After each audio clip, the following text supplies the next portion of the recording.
నమస్కారం వార్తలకు స్వాగతం. ముందుగా ముఖ్యాంశాలు. CM Chandrababu Naidu press meet, పలు అంశాలపై వివరణ.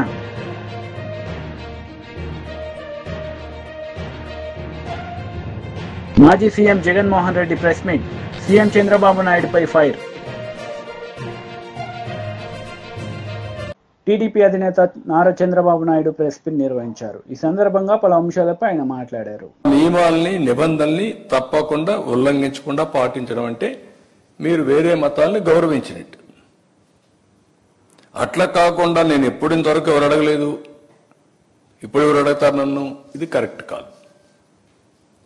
అందుకని ఈరోజు నేను అడుగుతున్నా, మీకు గౌరవం ఉంది, మీరే ఒప్పుకుంటున్నా, నేను బైబిల్ని చదువుకుంటాను. నువ్వు బైబిల్ చదువుకున్నప్పుడు నువ్వు యాక్సెప్ట్ చేస్తున్నావు. యాక్సెప్ట్ చేసినప్పుడు తప్పు లేదు దాంట్లో. ఎందుకు ఇంట్లో రూమ్ అయిన చదవాలి, బయట కూడా చదువుకోవచ్చు. బట్ ఐఎమ్ సేయింగ్ ఎందుకు చర్చకి పోకూడదు? I'm asking straight question, don't mistake me. రాష్ట్రంలో ఉండే ప్రజలందరూ ఆలోచించాలి. నేను హిందూని, వెంకటేశ్వర స్వామి దగ్గరికి పోతాను, నేను ఓపెన్గానే పూజలు చేస్తాను. అదే మరి చర్చికి పోతాను, వాళ్ళ నియమాల్ని నిబంధనల్ని పాటిస్తాను. మసీదుకు పోతాను, వాళ్ళని గౌరవిస్తాను. మత సామరస్యాన్ని కాపాడుతాం, సొంత మతాన్ని ఆచరిస్తాం. There is nothing wrong in it. Why should we hide?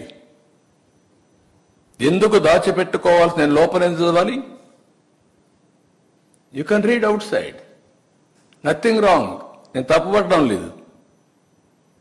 కానీ లోపల మాత్రం చేస్తాను, బయట మాత్రం చేయను, నాది మానవత్వం అని మాట్లాడుతున్నాను. నేను మానవత్వం ఏంటి? మత సామరస్యాన్ని కాపాడడం మానవత్వం కాదు. మీరేమంటున్నారు? నేను ఎప్పుడో చెప్పాను, పాబ్లో ఎస్కోబార్ అని. ఆ లీలల వల్ల, చేసిన అరాచకాల వల్ల ఒక్కొక్కటే బయట వస్తా ఉంటే ఇవి కూడా జరుగుతాయా అని మీకు ఆశ్చర్యం లేదు? కంపేర్ చేసుకోండి. ఎస్కోబార్కి ఇది డిఫరెన్సెస్. ఈ మధ్య జరిగినటువంటి ఆల్ సంఘటనలు, ఇంకా జరగబోయే సంఘటన కూడా మీరు చూసుకుంటే అవే జరుగుతున్నాయి. దాన్ని పెద్ద ఇది చేస్తూ ముందుకు మాట్లాడుతున్నారు. అదే మాదిరిగా పదే పదే చెప్పిన అబద్ధాన్ని తిప్పి చెప్పడం, పేపర్లో రాయడం, టీవీలో చూపించడం, బ్లూ మీడియాలో అదే ప్రచారం చేయడం. ఇక్కడ కల్తీనే జరగలేదు అంటాడు. కల్తీని జరగలేదు అంటూనే ఈవో చెప్పాడంటాడు జరగలేదని. ఈవో పదే పదే చెప్పాడు. ఏదైతే ఆ కంపెనీ ఉందో, ఏఆర్ కంపెనీ, ఏఆర్ డైరీ, ఆ డైరీ 8 ట్యాంకర్లు పంపించింది. 4 ట్యాంకర్లు కన్జ్యూమ్ చేశారు. పదే పదే వచ్చిన కంప్లైంట్ చూసిన తర్వాత ఈవో చెప్పినా వినలేదు కాబట్టి ఈ 4 ట్యాంకర్లు రిజెక్ట్ చేసినప్పుడు ఎన్డీడీబీకి పంపించారు, టెస్టింగ్ పంపించారు, ఎన్ఏబిఎల్ టెస్టింగ్. ఇది ఎన్డీడీబీ ఇచ్చిన రిపోర్ట్. ఇది మేము తయారు చేసిన రిపోర్ట్ కాదు. ఇది క్లియర్గా ఎన్డీడీబీ రిపోర్ట్ ఇస్తే ఆ రిపోర్ట్ను తప్పు పెట్టేట్టుగా ఈ రిపోర్ట్ ఎన్డీడీబీ ఇచ్చిన రిపోర్ట్. ఇది చాలా క్లియర్గా 4 శాంపుల్స్ పంపించినప్పుడు 4 ట్రక్స్ నుంచి, ట్యాంకర్స్ నుంచి చాలా స్పష్టంగా వాళ్ళు రిపోర్ట్ ఇచ్చారు. ఆ రిపోర్ట్ని బయట పెట్టకపోతే రేపు బయట వస్తే మేము హైడ్ చేసినట్టు కాదా, తప్పు చేసినట్టు కాదా? భగవంతుడు మమ్మల్ని క్షమిస్తాడు. ఓకే, ఇది జరిగింది. జరిగిన తర్వాత మీరు ఏం చెప్పాలి? మాజీ సీఎం జగన్మోహన్ రెడ్డి మీడియా సమావేశం నిర్వహించారు. ఈ సందర్భంగా చంద్రబాబు నాయుడుపై ఆయన మండిపడ్డారు. వెళ్తాము అని అంటే కూడా అడ్డుకునేందుకు ప్రయత్నం చేస్తూ అడుగులు వేస్తా ఉన్న పరిస్థితులు బహుశా ఎప్పుడూ కూడా జరిగి ఉండదు. దేశంలో కూడా ఎప్పుడు బహుశా జరిగి ఉండదు.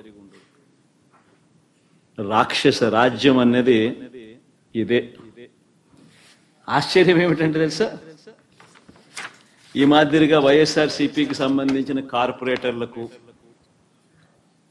ఈ మాదిరిగా వైఎస్ఆర్సీపీకి సంబంధించిన నాయకులకు, ఈ మాదిరిగా వైఎస్ఆర్సీపీకి సంబంధించిన అనేక మంది శ్రేణులకు ఈ మాదిరిగా నోటీసులు ఇవ్వడం,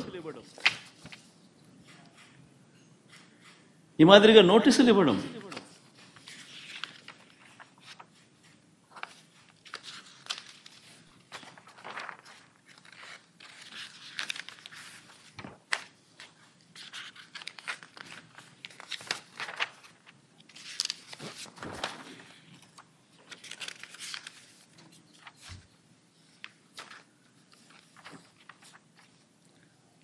నోటీసులో ఏమని రాస్తారు?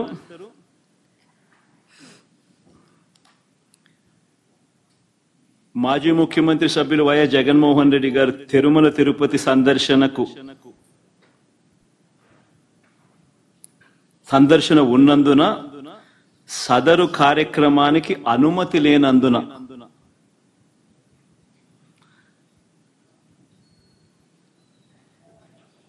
ముఖ్యమంత్రి వర్యులు మాజీ ముఖ్యమంత్రి వర్యులు వైఎస్ జగన్మోహన్ రెడ్డి గారి తిరుమల తిరుపతి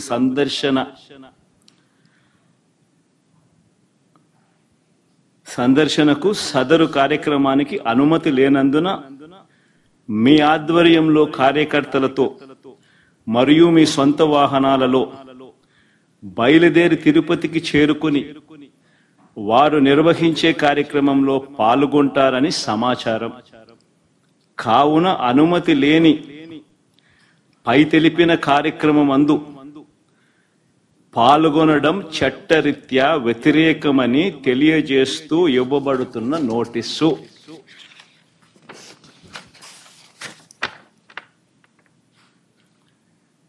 ఒక రాష్ట్ర మాజీ ముఖ్యమంత్రి జగన్మోహన్ రెడ్డి అనే వ్యక్తి,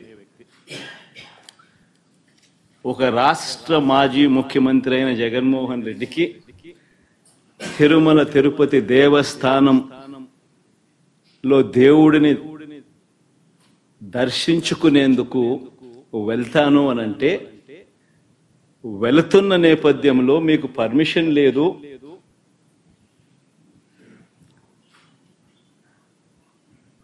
ఆ కార్యక్రమంలో ఎవరు పాలుపంచుకున్నా మీ అందరినీ అరెస్ట్ చేస్తాము అని గుడికి పోవడానికి పోతా ఉంటే నోటీసులు ఇస్తా ఉన్నారు. నిజంగా ఆలోచన చేయమని అడుగుతా ఉన్నా. ఏ ప్రపంచంలో ఉండం? రాక్షస రాజ్యం కాదా ఇదని అడుగుతా ఉన్నా. మాజీ మంత్రి హరీష్ రావు మీడియా సమావేశం నిర్వహించారు. ఈ సందర్భంగా పలు అంశాలపై ఆయన మాట్లాడారు. కరోనా వచ్చినప్పుడు కూడా నీ రైతు బంధు టైం మీద వేసిందా లేదా?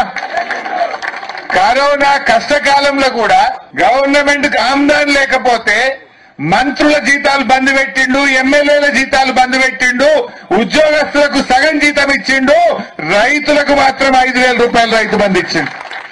అగో అది కేసీఆర్ కు రైతు మీద ఉన్న ప్రేమ. మరి వీళ్ళకేం పుట్టింది ఇప్పుడు? ఏం కరోనా లేదు, ఏమి లేదు, ఉన్నదా ఇప్పుడు? మరి ఇప్పుడు ఎందుకు వస్తలేదు రైతు బంధు? కేసీఆర్ ఉండగా నాట్లు పడే వరకు మీ ఫోన్లన్నీ టింగు టింగున మోగినాయా లేవా? ఇప్పుడు నాట్లు అయిపోయా, కలుపు అయిపోయా, మందేస్తిమి. ఇక రేపు మాపు కోతకు రాబట్టే దసరా పండుగ దగ్గరికి వస్తుంది కానీ రైతు బంధు పైసలు మాత్రం రేవంత్ రెడ్డి ఎత్తలేడు. వేసిండా? మాటలు మాత్రం కోటలు దాటుతున్నాయి. మాట్లాడమంటే అన్ని వంకర మాటలు మాట్లాడతాడు. మరి రైతు బంధు ఎందుకు వేస్తలేడు? ఏం చెప్పిండప్పుడు? కేసీఆర్ ఉండగా మొదలు 4,000 ఇచ్చిండు, మళ్ళా గెలిస్తే 5 ఇస్తా అంటే 5 ఇచ్చిండు, మళ్ళా గెలిస్తే 8,000 చేస్తా అన్నాడు. కానీ గెలిస్తే మనం చేద్దాం. కానీ వీళ్ళు గెలిచిండ్రు 7,500 ఇస్తా అన్నారు. ఇవాళ ఇప్పటి వరకు సప్పులు లేదు. పోయిన యాసంగిలా 5,000 ఇచ్చిండు, 2,500 ఎగబెట్టిండు. ఈ వానకాలం ఇస్తాము అన్నారు. ఈ వానకాలం 7,500 లేదు, 5,000 కూడా లేదు. ఆయనతో 5,000 కూడా రాలేదు. రైతు బంధు వల్లేదని 3 పైసల మిత్తికి తెచ్చినా అని మా దుర్గారెడ్డి గారు బాధపడబట్టే. ఇంకొకరు 2 రూపాయల మిత్తికి తెచ్చినా అన్నాడు. యాదగిరి 2 రూపాయల మిత్తికి తెచ్చినా అన్నాడు.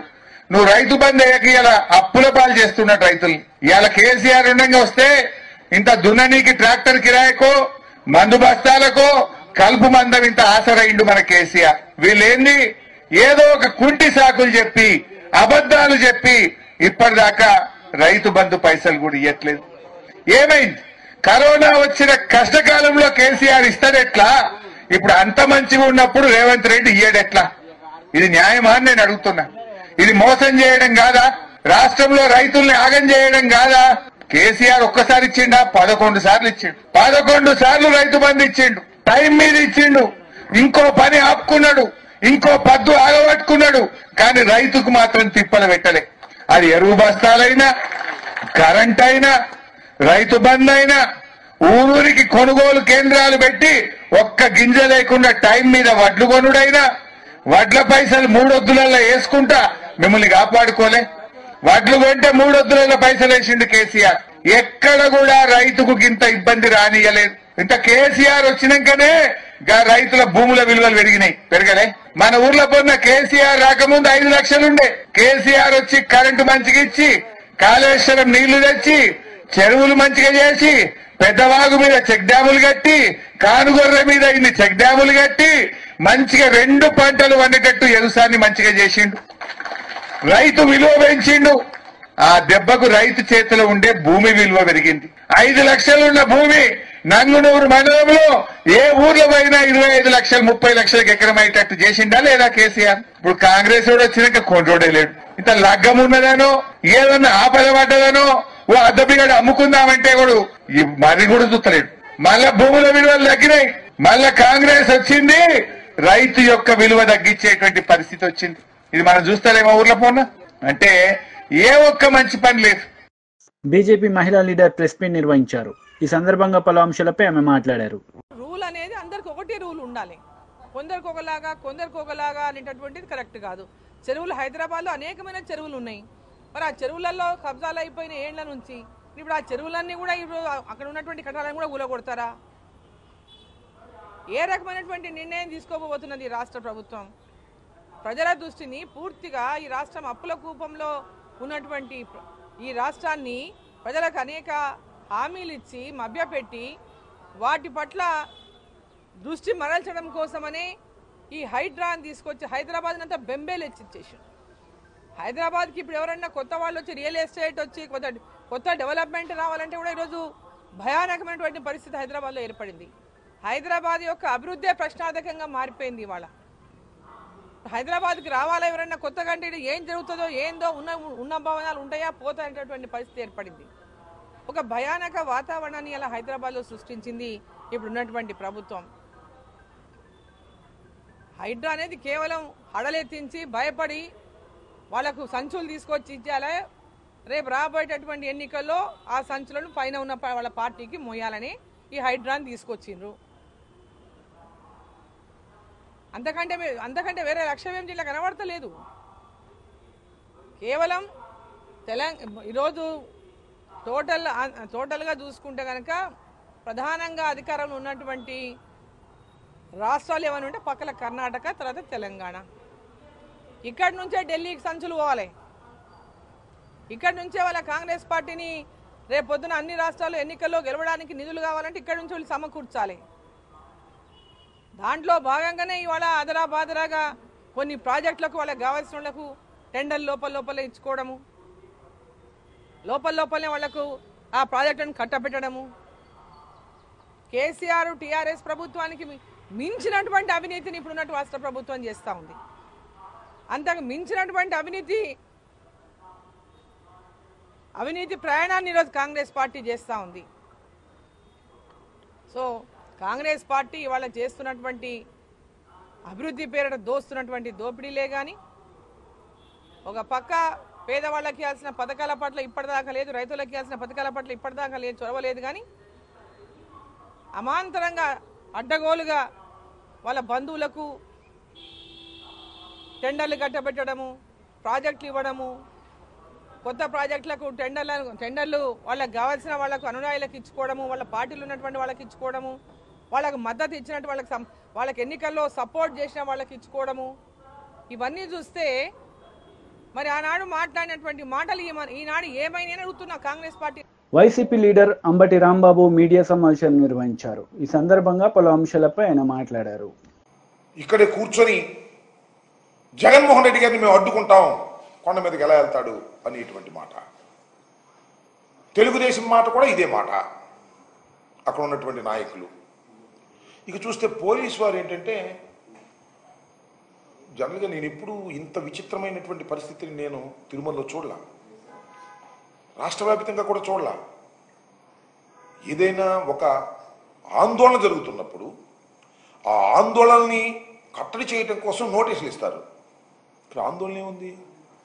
జగన్మోహన్ రెడ్డి గారు దైవ దర్శనానికి వెళ్తున్నాడు. ఆయన కూడా ఒక 6-7 కలిసి వెళ్తున్నారు. It is an official announcement. మీరందరూ రావడానికి వీల్లేదని ఎక్కడో రాయలసీమలో ఉన్న వారికి నోటీసులు ఇచ్చే కార్యక్రమం చేస్తున్నారు. మా ఎంపీ జనరల్గా ఉంటారు, తిరుమల ఎంపీ గురుమూర్తి గారు వైఎస్ఆర్ కాంగ్రెస్ పార్టీ నుంచి గెలుపొందినటువంటి వ్యక్తి. ఆయన జగన్మోహన్ రెడ్డి గారు వచ్చినప్పుడు పార్టీ అధ్యక్షులు కాబట్టి ఆయన కూడా అకంపెనీ అవ్వచ్చు. ఆయనకు నోటీస్ ఇచ్చారు, నువ్వు రావడానికి వీల్లేదు, జగన్మోహన్ రెడ్డి గారు వస్తున్న సందర్భంలో మీరెవరు కూడా కనబడడానికి వీల్లేదు అనేటువంటి మాట ఆయన చెప్తారు. దీనిలో చిత్రం ఏంటంటే, ఈ నోటీస్ చదువుతాను, పోలీస్ నోటీస్. 27/9/24 తేదీన మాజీ ముఖ్యమంత్రి వర్యులు వైఎస్ జగన్మోహన్ రెడ్డి గారు తిరుమల తిరుపతి సందర్శన ఉన్నందున సదరు కార్యక్రమానికి అనుమతి లేదని మీ ఆధ్వర్యంలో కార్యకర్తలతో మరియు మీ సొంత వాహనాలతో బయలుదేరి తిరుపతికి చేరుకుని వారు నిర్వహించే కార్యక్రమంలో పాల్గొంటారని సమాచారం. ఇది మాకు సంబంధించినటువంటి ఒక లెటర్కి ఇచ్చినటువంటిది. ఏంటి?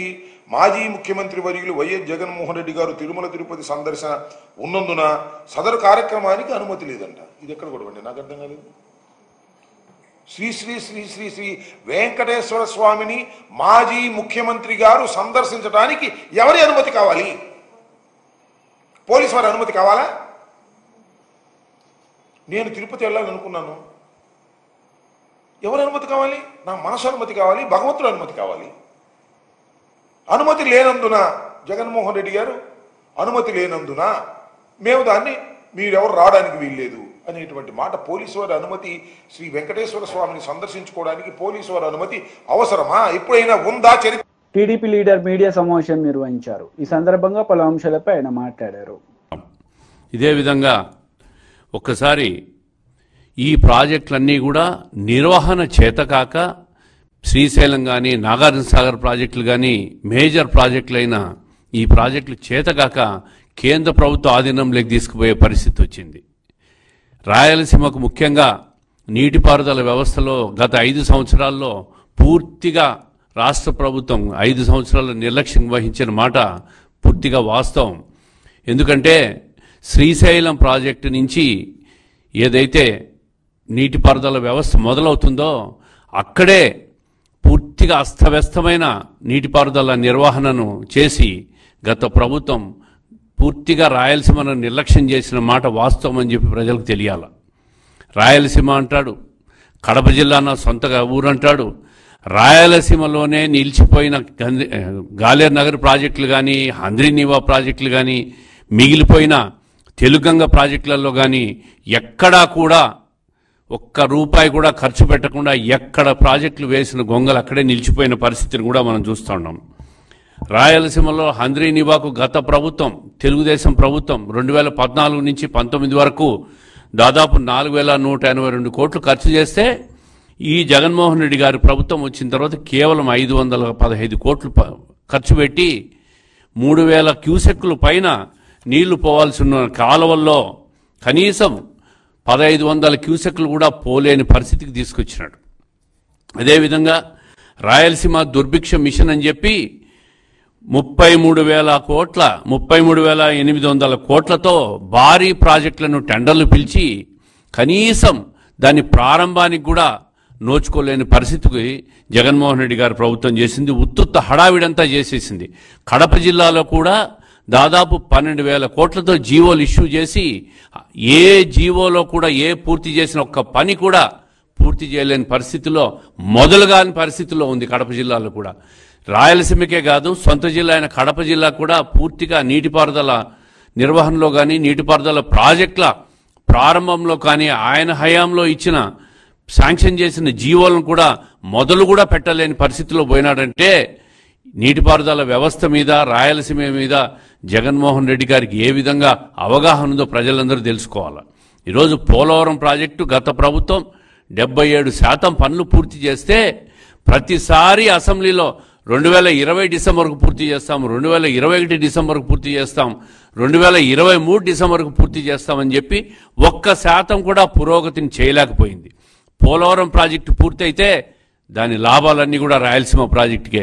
కృష్ణా జలాలన్నీ కూడా ఏదైతే శ్రీశైలం నుంచి వస్తాయో, ఏదైతే కృష్ణా డెల్టాకు వస్తాయో ఆ నీళ్ళన్నీ కూడా పోలవరం నుంచి సప్లిమెంట్ చేసి శ్రీశైలంకి వచ్చిన ప్రతి నీటి చుక్కను కూడా రాయలసీమకు డైవర్ట్ చేసుకునే దానికి, రాయలసీమ దుర్భిక్ష ప్రాంతాన్ని పూర్తిగా నీటిపారుదలకు నీటిని వినియోగించుకునే దానికి వీలవుతుందని చెప్పి చంద్రబాబు నాయుడు గారు గతంలో అధికారంలో ఉండగా 77% పూర్తి చేస్తే, కేంద్రంతో ఒప్పించి నిధులన్నీ సమీకరణ చేస్తే ఈ ప్రభుత్వం పోలవరాన్ని 1% కూడా ముందుకు తీసుకుపోలేక ఉత్తుత్తి అబద్ధాలు హామీలు ఇచ్చి సర్వనాశనం చేసింది.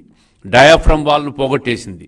ఈరోజు మళ్ళీ 0 నుంచి మొదలుపెట్టే పరిస్థితికి వచ్చిందంటే చంద్రబాబు నాయుడు గారు దాని మీద కేంద్ర ప్రభుత్వంతో ఆయనకున్న పరపతినంతా ఉపయోగించి దానికి నిధులు తీసుకొచ్చి మళ్ళీ డయాఫ్రమ్ వాల్ను పునర్ప్రారంభించే పరిస్థితి వచ్చిందంటే గత ప్రభుత్వం పోలవరం ప్రాజెక్టును ఏ విధంగా సర్వనాశనం చేసిందో ప్రజలందరూ కూడా గుర్తుపెట్టుకోవాలని చెప్పి ఒకసారి తెలియజేస్తూ ఉండా.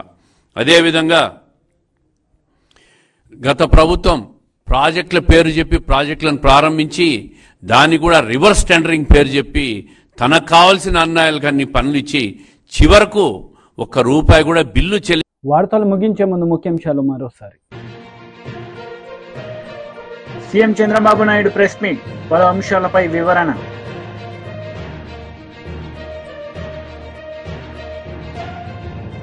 మాజీ CM Jaganmohan Reddy press meet, CM Chandrababu నాయుడుపై ఫైర్. ఈ వార్తలు ఇంతటితో సమాప్తం. తిరిగి ప్రసారమయ్యే వార్తల్లో మళ్ళీ కలుద్దాం. అంతవరకు సెలవు. నమస్తే.